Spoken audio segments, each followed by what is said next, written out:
Hey team, this is Grant David Collins, and welcome to Giving is a Skill, a grassroots giving podcast where ordinary people like you and me learn how to create meaning, impact, and connection with our time, talents, and money, regardless of the amount.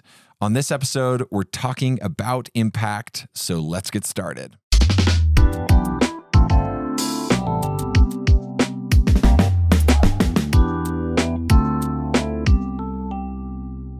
All right, everybody. Well, it's great to be with you. And what is even more exciting is that our friend from last week, Connor, is still here. Still kicking. Still Can't kicking. get rid of me that easy. He's in the background. Love it. Connor is going to be assisting in the podcast moving forward. And so we're still testing out a bunch of different formats of exactly what that's going to look like. But you are going to be hearing from him quite a bit today. So welcome back again to the podcast. Appreciate it. Happy to be here. Yeah, indefinitely. Welcome back indefinitely. Every episode we start out like, hey, Connor, welcome still back. here.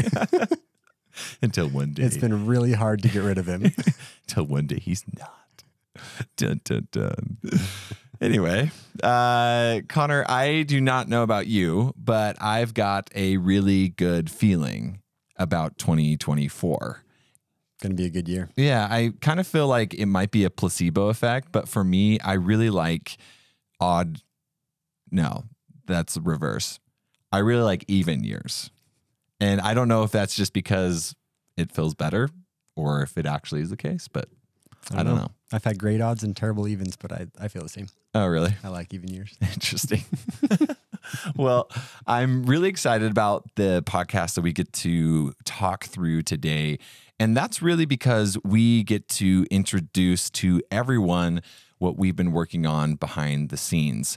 And I am really excited to be able to talk through a lot of this with you, Connor, because you have been here as we've kind of discussed and figured out a lot of this impact. So let's just dive right in. Yep. Okay. So really what we are going to be doing today is talking through the organization and community side of our impact. But before we get too deep into discussing the specifics, I want to give Connor a second to talk a little bit about that concept of impact. So Connor, why don't you hit us with a bit of a definition when it comes to impact? Yeah. In the world of social impact and social innovation, they define impact as being a measurable change due to an intervention. So acknowledging a negative reality or experience that's going on in the world, determining that you want to flip that upside down to a positive outcome, putting an intervention in between, and then being able to measure and say, because of our intervention, negative became positive. Yeah, I think it's really interesting that impact has such a formal definition, but when we talk about impact, it's kind of a hotly debated subject when it comes to nonprofits and philanthropy. And I think that the reason why it is that way is because measuring impact or measuring those factors can be challenging and pretty subjective, because it's really hard to know exactly where we are anchoring that impact. Like, what are the outcomes that are actually going to change things or flip things to actually be positive? And I think instead of facing this challenge head on and working to discover objective impacts to measuring charitable interactions, we sometimes devolve into more subjective measurements of impact. And this is a challenge not only because these measurements are not independently verifiable, but because subjectivity cannot be iterated on. And that's really the saving grace of this space, is that we can start and try something and then work back and say, hey, is this actually having the impact? And when our impact is really just subjective, there's not really anything that we can measure or anchor to. And so there's not a lot of back and forth innovation that can happen or iteration that can happen. Do you agree with that, Connor?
over those 8 years, there has already been a bit of this iteration process that has happened. So I want to really lay the foundation of where we're headed by talking about where we have been, and then we'll move forward from there. So back in 2016, really from 2016 to 2018, I was just beginning my college experience, and I was just really becoming a little bit more independent on my side of the equation. And I realized 3 major things during those 2 years that have really resulted in where we are today. The first thing that I started to realize was that I decided that my life was meant to be, or that I desired it to be, more than just an attempt for me to be personally successful.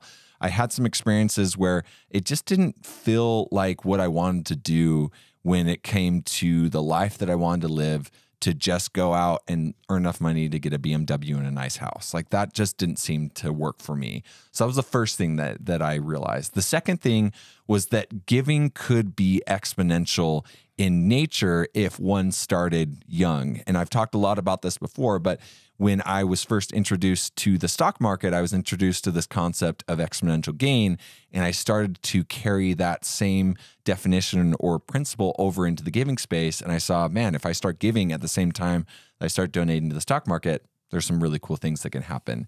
And the third and final thing that really maps back to the podcast name that we are on right now, or the name of this particular podcast, Giving is a Skill, is that I realized that giving was a skill that could be developed. And so over those 2 years, I had those 3 realizations, and that really started me on this personal journey from 2018 to 2020, where I just started to iterate and say, okay, if giving is a skill, then how can I go out and develop that skill? And I went on this journey, and I started to give individually in all these little different ways, and seeing how things could be better or more effective, and really just began to develop and understand my own personal skill set of giving.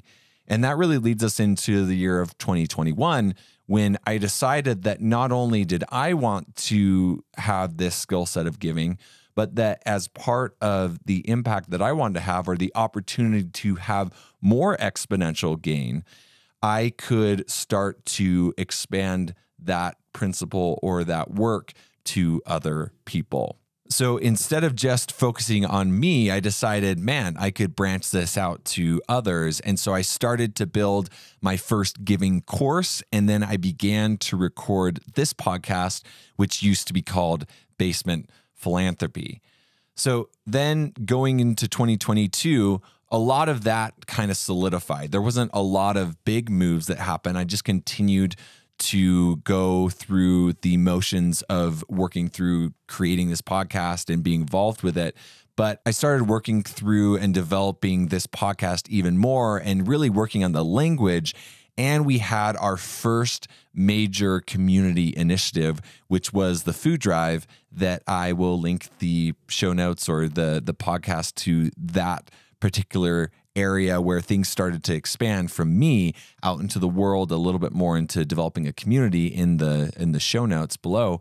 But that really started this work to then us becoming more of a community, and saying, okay, can we build a small or local community that we can start to in person teach this skill of giving, and actually start to have an impact in the community, and then leverage that to then start to build content online, which is what we started to do in 2023. We used that momentum of the food drive to launch 6 additional major projects that we did as a community. So we painted curbs, we built beds for kids in our communities who didn't have beds. We organized inventory at a local food pantry, helped an international aid organization move warehouses.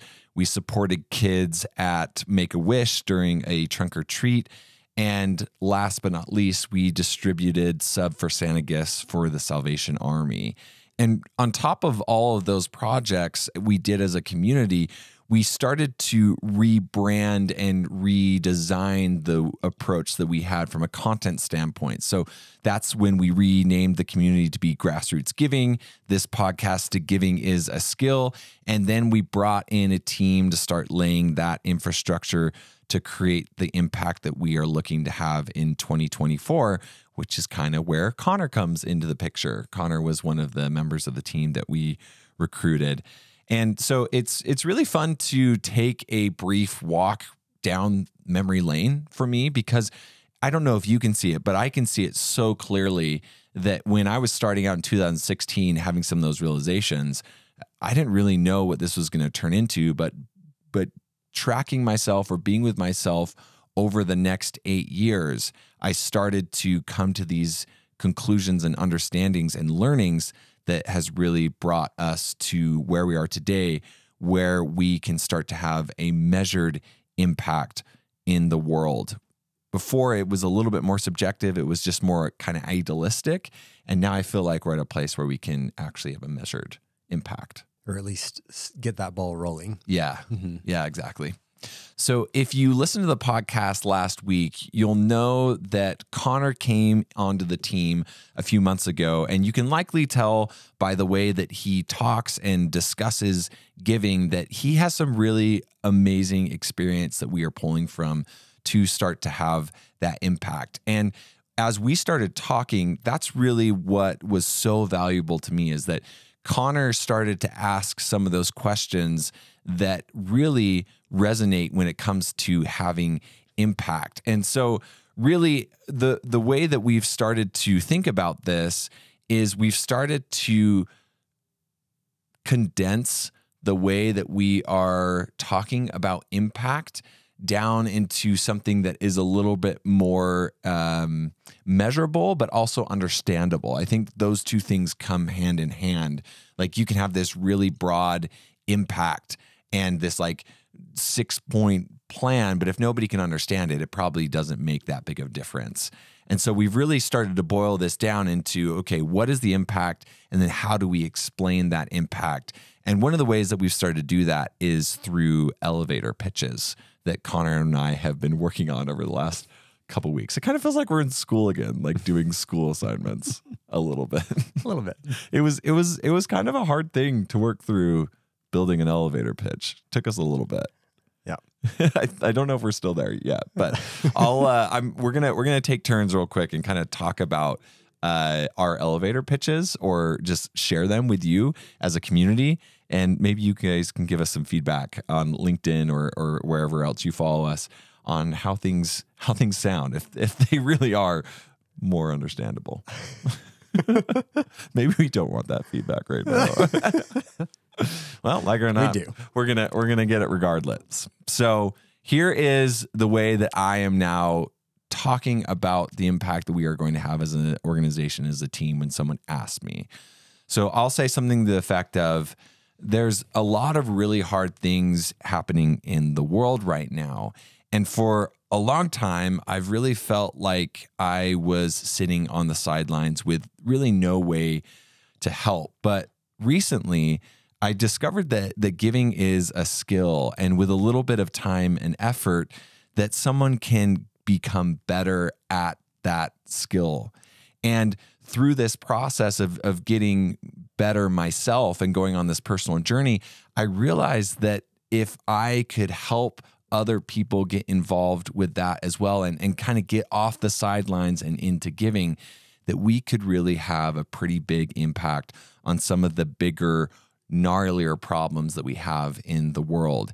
And so what we are looking to do as a team and as an organization is really helping ordinary people get involved with these challenges, and doing it in a way that we can measure the difference that we are having as a community as those people get off the sidelines and get into giving.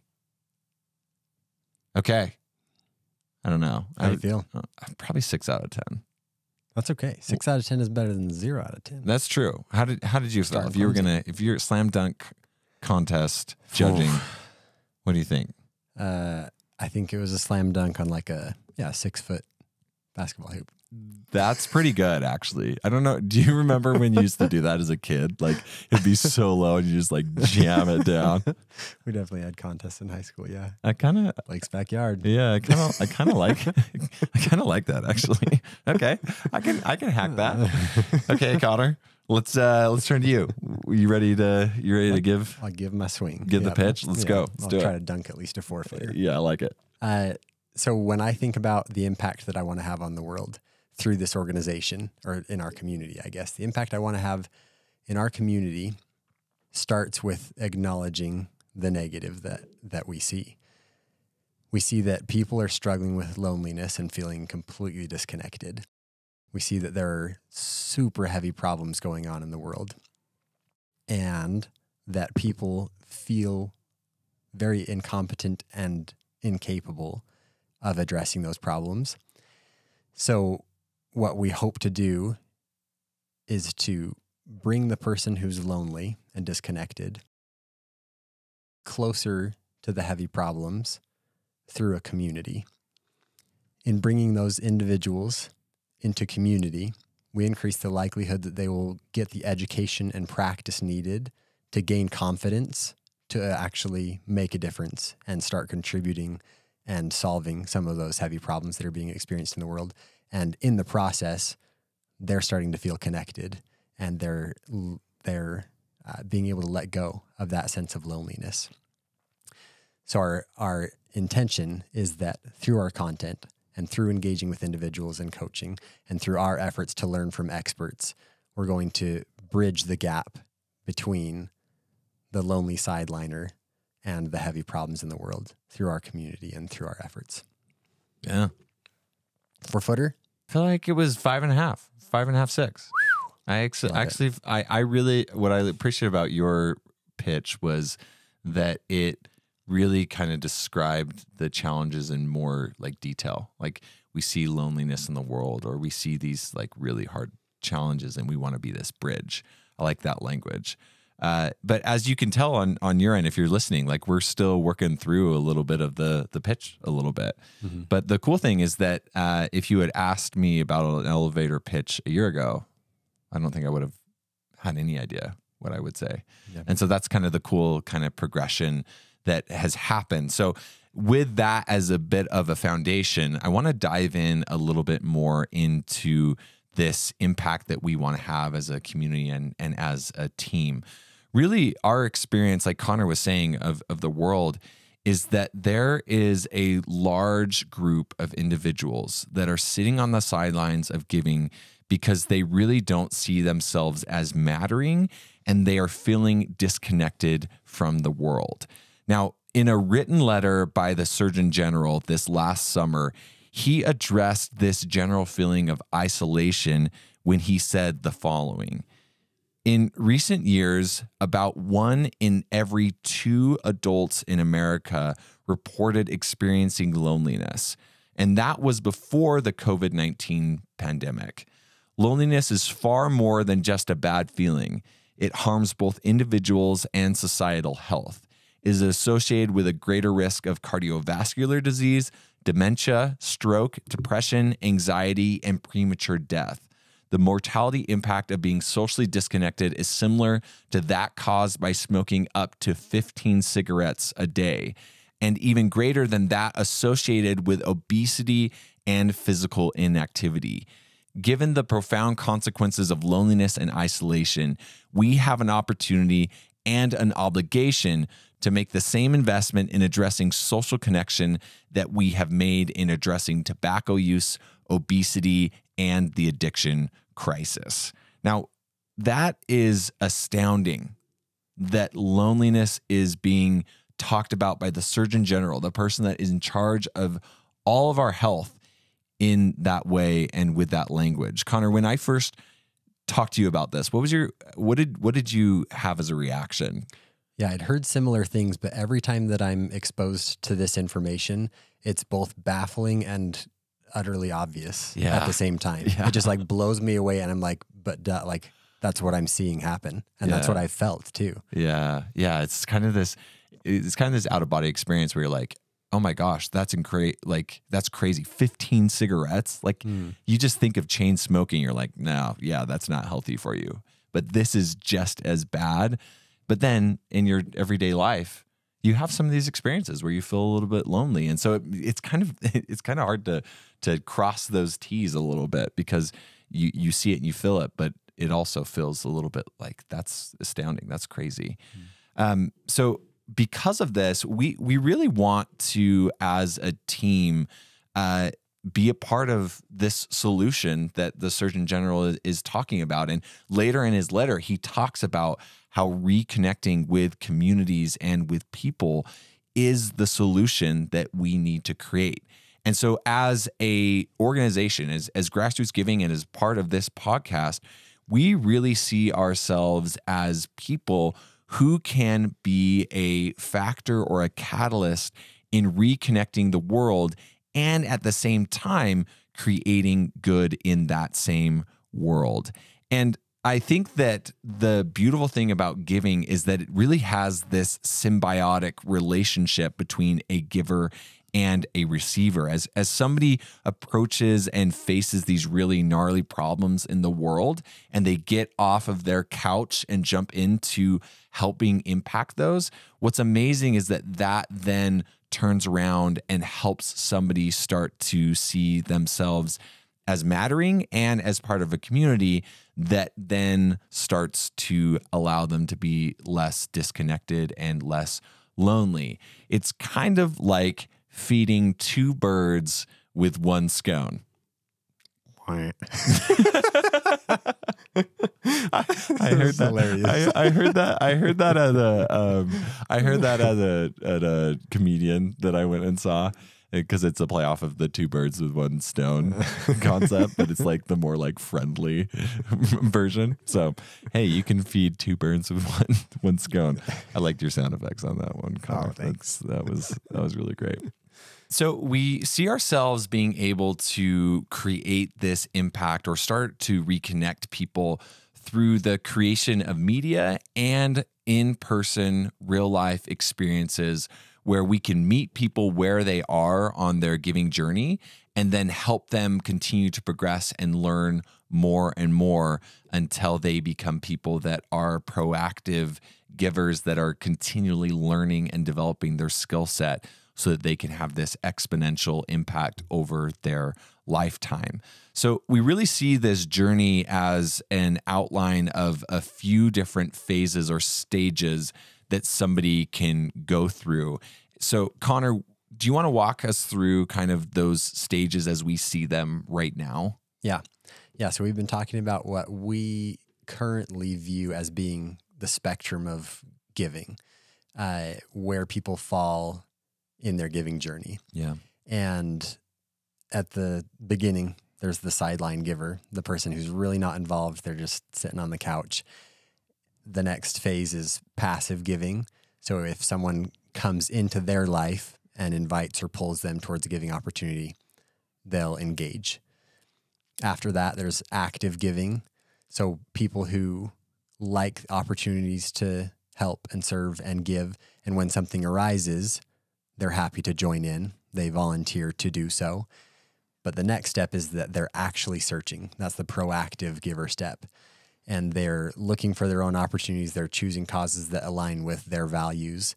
They're really getting engaged and involved. And in each of these phases or each of these steps, we see education and a desire to understand how to be better at giving as a toggle that can be on or off. Yeah. You can be a sideline or a passive or an active giver and be toggling on or off.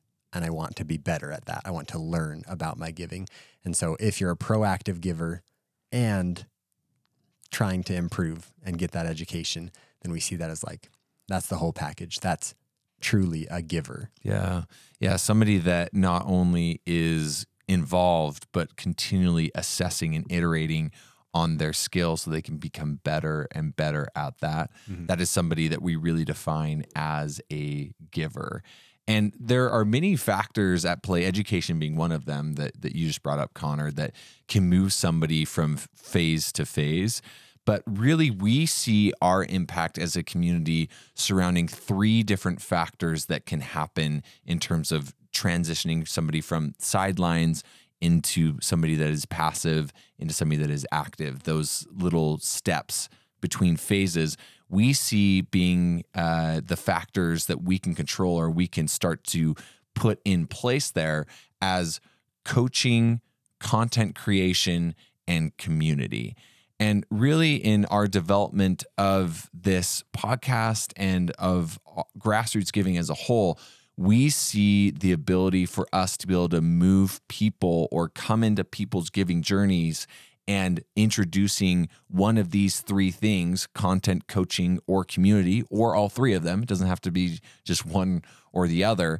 And we see the opportunity for that to then be able to help people move through this continuum or in this space. And really through these mediums and others that we are currently developing, we really want to help people increase the current resources and intentions that they are putting towards giving. And that's really where we come to maybe the final part of our discussion today, which is what are we going to measure? Like, what does impact actually look like for us as an organization right now?